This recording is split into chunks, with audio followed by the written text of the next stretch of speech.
this video, I'm going to be talking more about the color white and how it symbolizes life before death in the story. There are a few scenes throughout the movie that really highlight the color white. In one of the scenes, it's Georgie jumping into a swimming pool. In another scene, it is Georgie looking at himself as he's wearing yellow, and it's himself in the pool wearing white. This gives us the notion that because if he were to be an angel, life after death, wearing yellow, then when he's wearing white, he is alive.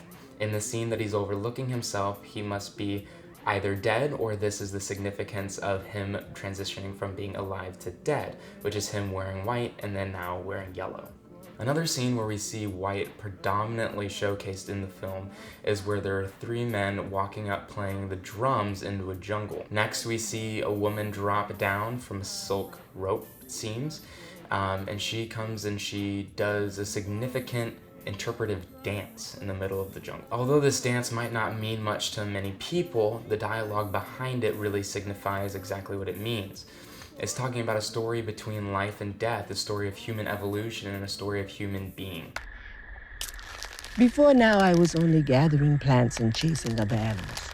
Then I made a few tools and began to plant the seeds in the dirt. But things changed very quickly when I put the seeds in the ground. I stopped chasing the herds and I just waited for the ground to feed me. This was much less tiring, but the excess energy has kept me here with arms and eyes and feelings a little longer than is productive, and I have a problem staying in my current state. I'm accustomed to moving through my states much more efficiently.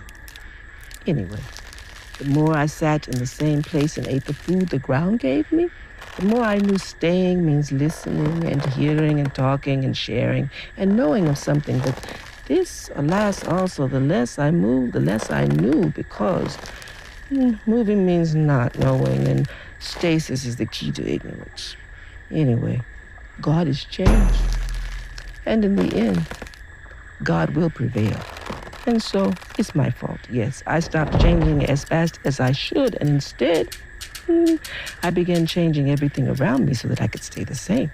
So that I could stay in my arms and mind and feelings and thumbs and tongue. So I changed the growing things and the crawling things and the flying things. I have become selfish.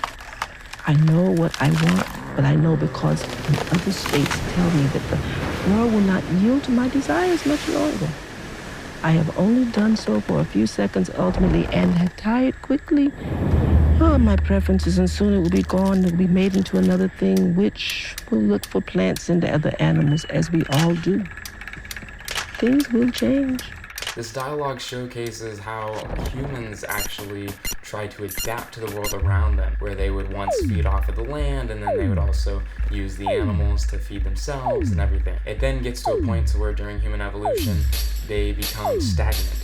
And when they become stagnant, they have to change the world around them. Towards the end of the interpretive dance, the mood and the tone of the music changes. It goes from beginning of what sounds tribal to almost futuristic with different keyboard sounds and with different automated sounds. This kind of gives connection to human evolution, how we have evolved over the years, and Terence Nance does that through the changing of the music throughout the interpretive dance. This also directly relates to the theme of nature versus humanity. We know that the woman in water most likely represents Mother Nature, and as Mother Nature, she is a goddess. She is what in this story is referred to as the god or the goddess and Lord and Savior within this religious film. We know that this isn't a religious film, and so we have to take Mother Nature as what she is, and that's our Earth, that is our planet.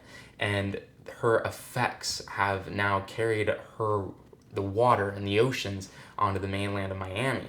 I hope you enjoyed my presentation, and I really hope that you learn more about the color white and the symbolism that it has in Terence Nance's Swimming in Your Skin Again. I really enjoyed watching this movie, and I know if you were to watch this movie again, you'd pick up even more things that I did. Would definitely recommend giving it another watch. It has so many hidden meanings, and it really is an amazing story about just life and death and everything in between.